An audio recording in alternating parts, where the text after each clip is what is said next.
Hi everyone, welcome to Cric Chat Venkatesh. ముందుగా నిన్న నా book release bits and pieces book ఆవిష్కరణ చాలా చాలా బాగా జరిగింది. అట్టహాసంగా జరిగిన సభ కాదు అది, చాలా ఆత్మీయంగా జరిగింది.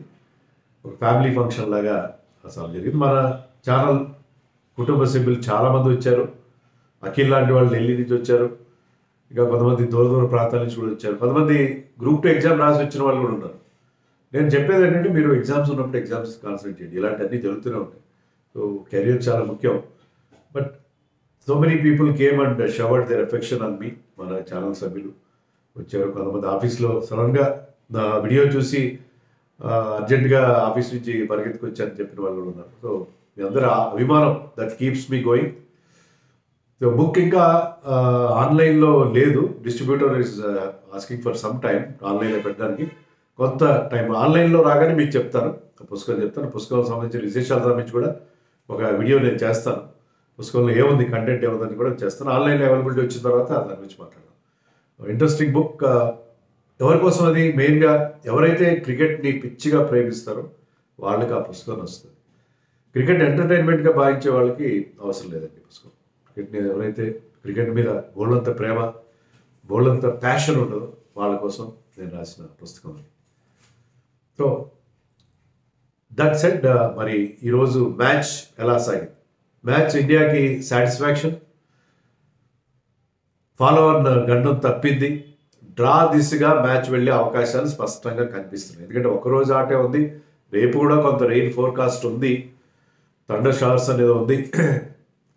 లేకపోయినా కూడా ఫాలో ఆన్ తప్పింది కాబట్టి ఆస్ట్రేలియా దగ్గర ఎనఫ్ టైం ఉండే అవకాశం లేదు to get a result. So India safe అని మనం అనుకోవచ్చు.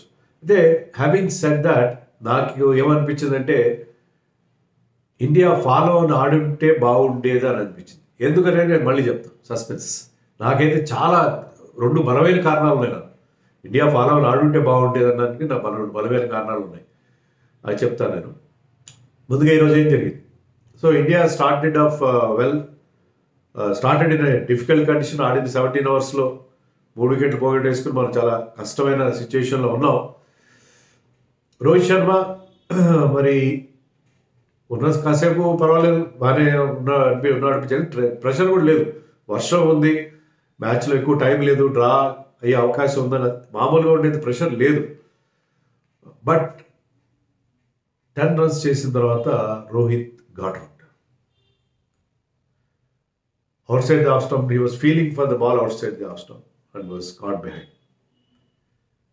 Pat Cummins was the bowler. అతను సెటప్ చేశాడు, ఒక షార్ట్ బాల్ వేశాడు. దాంతో అసలే రోహిత్ ఫీట్ కదలట్లేదు.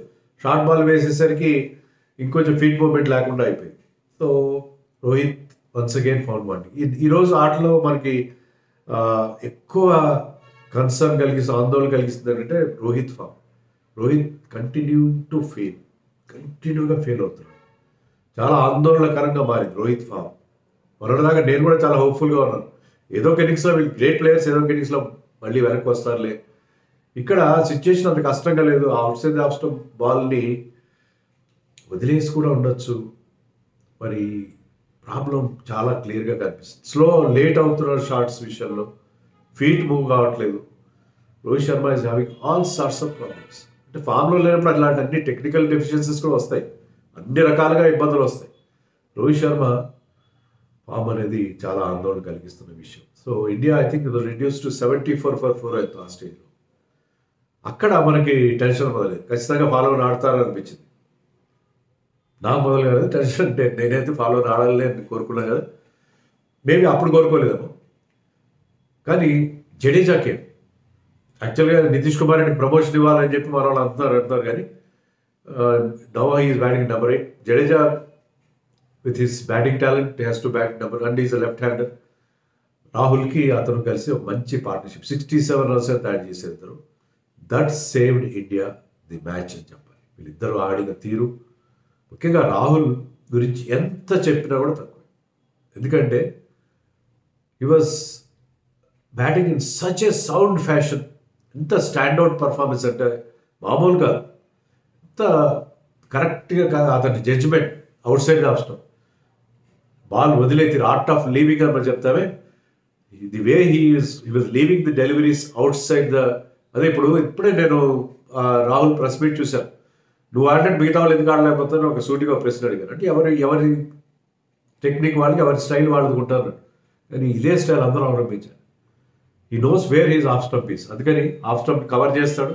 మరి ఆఫ్ స్టంప్ పూర్తిగా కవర్ చేయకుండా ఒకవేళ సడన్గా బాల్ వెళ్ళిపోతుంది, బాల్ సడన్లీ డిప్ బ్యాక్ అయింది అనుకోండి, దాన్ని కూడా అతను ఆఫ్ స్టంప్ టోటల్గా కవర్ చేస్తూ bat and Pat close together అద్భుతంగా అతను ది వే క్రికెట్లో షార్ట్సే అందంగా ఉండవు.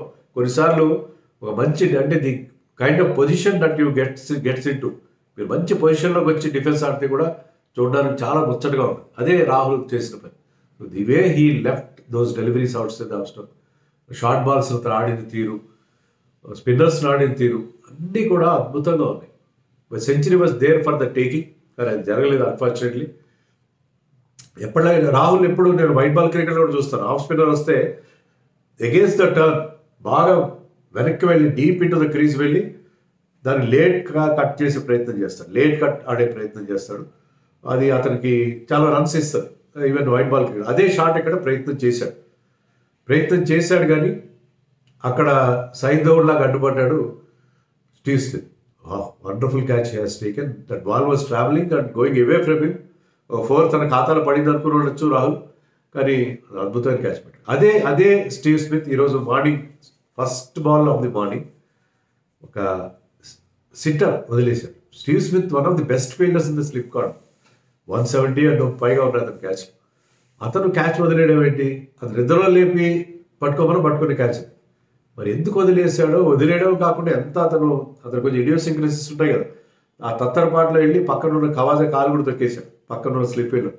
సో ఆ క్యాచ్ వదిలేయడం మంచి కంఫర్టబుల్ వెయిట్ స్టైల్లో వచ్చింది క్యాచ్, అది చేతిలోకి వచ్చింది. మరి తగలడం ఏమో ఈ చేతి ఇక్కడ రిస్ట్ దగ్గర తగిలినట్టుగా ఉంది. మొత్తం మీద ఆ క్యాచ్ స్టీవ్ స్మిత్ వదిలే అవకాశాలు 9 out of 10 times he takes that catch. 10 out of 10 times తీసుకునే క్యాచ్. సో అది రాహుల్కి అక్కడ చాలా కలిసి వచ్చింది. ఒక 51 runs యాడ్ చేశాడు. సో అది ఆ luck, he needed all that luck because he was batting so well.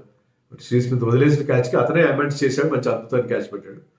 So Steve Smith out, మన రాహుల్ అవుట్ అయిన తర్వాత కూడా నితీష్ కూడా జడేజాకి మంచి సపోర్ట్ ఇచ్చాడు. Jadeja played beautiful, chanceless knock. ఎంత కరెక్ట్గా అతను ఆడాడంటే టెస్ట్ మ్యాచ్లో ఇటీవల కాలంలో అంటే గత 3 సంవత్సరాలుగా అనుకోండి, 3-4 సంవత్సరాలుగా అద్భుతంగా ఆడుతున్నాడు. ముఖ్యంగా అవే ఫ్రమ్ ఇండియాలో స్పిన్ ఆర్డర్లో కొంచెం ఇబ్బంది పడుతున్నాడు, కానీ away from India he's batting beautifully. ఇంగ్లాండ్లో కానీ ఎక్కడైనా అద్భుతంగా ఆడాడు. ఈవెన్ స్పిన్ కూడా బాగా ఆడాడు. Nathan Lyon was getting some purchase, కొంత bite and turn and bounce కూడా దొరుకుతుంది. అయినా కూడా ఈ రేర్గా వాడే స్వీప్ షాట్ కూడా స్వీప్ షాట్ కూడా ఎంత బాగా ఆడాడంటే, ఆ స్వీప్ షాట్ అతను పూర్తిగా బ్యాట్ ఫేస్ క్లోజ్ చేసి, అంటే ఎలాంటి గాల్లోకి లేవకుండా జాగ్రత్త పడుతూ, అంటే సేఫ్ స్వీప్ షాట్ అతను ఆడడం అనేది మనం చూసాం. చాలా చాలా ఎఫెక్టివ్గా ఆడడం జడేజా చూసాం మనం. నితీష్ కుమార్ రెడ్డి కూడా అతను మంచి సపోర్ట్ ఇచ్చాడు. Nitish Kumar Reddy has taken test cricket ఎలా అంటే like duck taking to water. ఒక బాతుని మనం నీళ్లలో వదిలితే అంత హాయిగా స్విమ్ చేస్తుంది, because it can be on the ground or on the వాటర్లో కానీ సర్ఫేస్ మీద కానీ ఉండగల జంతువు పక్షి. అలాగే నీళ్ళలో వదిలేసినా హాయిగా స్విమ్ చేస్తుంది. అలాగే ఇతను కూడా కొత్త అయినా కూడా అంత అద్భుతంగా ఈసారి చేసిన 16 రన్సే, కానీ 60కి పైగా డెలివరీస్ ఆడాడు. ఒక 53 runs పార్ట్నర్షిప్లో జడేజాకి మంచి సపోర్ట్ ఇచ్చాడు. అది కూడా చాలా క్రూషియల్ మనం ఫాలో అని అవాయిడ్ చేయడం. ఎందుకంటే నితీష్ కుమార్ రెడ్డి ఏదో షార్ట్లు చాలా కొంతమంది ఆడుతాడు, పిచ్చ షార్ట్స్ ఆడతాడు, ఏంటో టెస్ట్ మ్యాచ్లో ఆడే షార్ట్స్ అయినా అని చెప్పి ఎవరితో వచ్చిన వాళ్ళు మాటలు అంటారు కదా, అలా అంటున్నారు. కానీ డిఫెన్స్ కూడా ఆడగలరు. Defence is very sound. Defence అతను అవుట్ సైడ్ ఆఫ్స్లో బాల్స్ వదిలేసిన తీరు నాకు చాలా నచ్చింది, చాలా అంటే చాలా నచ్చింది. So he batted very well. 16 runs చేశాడు. బట్ ఆ 53 runs partnership was very very crucial with Jadeja. And వాళ్ళ సన్ రైజర్స్ క్యాప్టెన్ అతను అవుట్ చేశాడు. ఒక షార్టిష్ బాల్ ఇన్సైడ్ ఎడ్జ్ తీసుకొని స్టంప్స్ మీదకి వెళ్ళిపోయింది. Unfortunate dismissal. ఏంటిది క్యాప్టెన్ అన్నట్టుగా ఉంది ఎక్స్ప్రెషన్. బట్ తమ్ముడే పేకాటే కదా. So Pat Cummins bowled beautifully. And ఎందుకంటే వాళ్ళకి ఆ హ్యాజల్వుడ్ లేడు, అది కూడా మన బ్యాట్స్మెన్ కలిసి వచ్చింది. యాక్చువల్లీ మనం ముందు నుంచి చెప్పుకున్నది ఏంటంటే, ఆస్ట్రేలియాలో మీరు న్యూ బాల్ని సీ ఆఫ్ చేయండి, ఒక 2 వికెట్లు పోగొట్టుకోండి, ఒక 25-30 ఓవర్స్ వరకు జాగ్రత్తగా 2 తక్కువ డ్యామేజ్తో బయటపడి తర్వాత we can bat very well. బహుశా రాహుల్ కానీ జడేజా కానీ కలిసి వచ్చింది. బికాస్ రాహుల్ ఓపెనింగ్ కూడా చేశాడు. సో అప్పుడు బ్యాటింగ్ వాజ్ ఈజియర్. అందులో హ్యాజల్వుడ్ కూడా లేడు. హ్యాజల్వుడ్కి కాఫ్ ఇంజరీ అయింది. బహుశా ఇక ముందు సిరీస్ మొత్తానికి అతను అప్సెట్ అయ్యే అవకాశం ఉంది. But Pat Cummins bowled beautifully. అతను 4 వికెట్లు వచ్చాయి, స్టార్క్ అతను సపోర్ట్ ఇచ్చాడు, అతను 3 వికెట్లు వచ్చాయి. సో ఇద్దరు కూడా మంచి బౌలింగ్ చేశారు. సో నితీష్ కుమార్ రెడ్డి అవుట్ అయిన తర్వాత మరి సిరాజ్ని పంపించారు. సిరాజ్ ఎందుకు పంపారు? ఆకాశ్దీప్ బుమ్రా తర్వాత సిరాజ్ నెంబర్లో ఉంది కదా, నాకు అర్థం కాలేదు. మరి సిరాజ్ని పంపించారు, రీజన్ అయితే నాకు తెలీదు. సిరాజ్ వచ్చిన తర్వాత కొంచెం స్ట్రైక్ తన దగ్గర అట్ట పెట్టుకోవాలి కదా. సో ఒక షార్ట్ బాల్ ఆడే ప్రయత్నంలో క్యాచ్ ఇచ్చి అవుట్ అయ్యాడు, 77 చేశాడు. Priceless runs from Jadeja. Once again proved his ability. బౌలింగ్లో అతను ఎఫెక్టివ్ అనిపించకపోవచ్చు, కానీ బ్యాట్స్మెన్గా అతను బ్యాటెడ్ వండర్ఫుల్లీ వెల్. సో అతను అవుట్ అయ్యి సిరాజ్ అవుట్ అయ్యేసరికి సిరాజ్ మనకి ఇంకా 33 రన్స్ కావాలి. With the last wicket pair was there, Akashdeep and Bumrah. 33 runs కావాలి. ఎలా చేస్తారు, నమ్మకం లేదు అని అనుకున్న స్టేజ్లో వాళ్ళిద్దరూ చక్కగా ఆడారు, చాలా కాన్ఫిడెంట్గా. బుమ్రా 6 కొట్టాడు, ఆకాశ్దీప్ ఫాలోవర్ దాటిన తర్వాత 6 కొట్టాడు. సో ఇద్దరు కలిసి మళ్ళీ ఫాలోవర్ గార్డెన్ నుంచి తప్పించేశారు. అప్పుడు ఎలా సెలబ్రేట్ చేస్తున్నారంటే, డ్రెస్సింగ్ రూమ్లో గంభీర్ అండ్ విరాట్ కోహ్లీ అయితే మ్యాచ్ గెలిచినంత సెలబ్రేషన్ చేసుకున్నారు. అంత అవసరమా? అంటే ఒకవేళ ఫాలోవర్ ఆడాల్సి వస్తే ఒక్కరోజు బ్యాటింగ్ చేయలేరా? 1 full day బ్యాటింగ్ చేయలేరా మీరు? అందులో వర్షం ప్రమాదం కూడా ఉంది. 1 full day బ్యాటింగ్ చేయలేమన్న భయం ఎందుకు మీకు? Last day 5th day on wearing track batting is very going to difficult. I'm not, కానీ అది ఒక ఛాలెంజ్ ఉంటే బాగుండేదేమో నాకు అనిపించింది. బట్ లక్కీలీ వాళ్ళు సేవ్ చేసి 193 రన్స్ ఉన్నాయి. 193 రన్స్ ఇంకా లీడ్ ఉంది వాళ్ళకి. రేపు 75th ఓవర్ నడుస్తుంది. ఈ 5 ఓవర్లు జాగ్రత్తగా ఆడుకున్న న్యూ బాల్తో లాస్ట్ వికెట్ పడుతుంది. సో మరి వాళ్ళు లంచ్ దాకా ఆడి డిక్లరేషన్ ఇస్తారా? క్విక్గా రన్స్ చేయగలరా అనేది నా నమ్మకం, నాకు తెలియదు. మొత్తం మీద డ్రా అయిపోయి వెళ్తుంది. వర్షం కూడా ఉంది రేపు, కాబట్టి డ్రా తప్ప మరో ఫలితం వచ్చే అవకాశం లేదు. అన్లెస్ ఆస్ట్రేలియా మంచి స్పోర్టింగ్ డిక్లరేషన్ ఇస్తారా, లేకపోతే డే అంతా ఆడి మన బౌలర్ని బాగా అలసిపోయేలా చేస్తారా, అది we have to wait and see. ఇక ఫాలోవర్ని ఎందుకు నేను వద్దని అనుకున్నానంటే, 2 రీజన్స్. ఒకటేంటంటే, మన వాళ్ళు ఫస్ట్ ఇన్నింగ్స్లో చేసిన మిస్టేక్స్ చేస్తారా, సెకండ్ ఇన్నింగ్స్లో టఫ్ పిచ్ మీద మళ్ళీ ఎలా ఆడతారు అని చూద్దామని నాకు అదొక ప్రయత్నం. చూడాలి, సెకండ్ ఇన్నింగ్స్లో ఆడండి, ఓడిపోయినా పర్వాలేదు. బట్ మీరు ఆ ఛాలెంజ్ తీసుకొని 1.5 day, 1 సెషన్, లేకపోతే half session on day 4, full day 1 day, ఆ మాత్రం బ్యాటింగ్ చేసి ఆ ఛాలెంజ్ ఉంటే బాగుండేది మన బ్యాట్స్మెన్కి.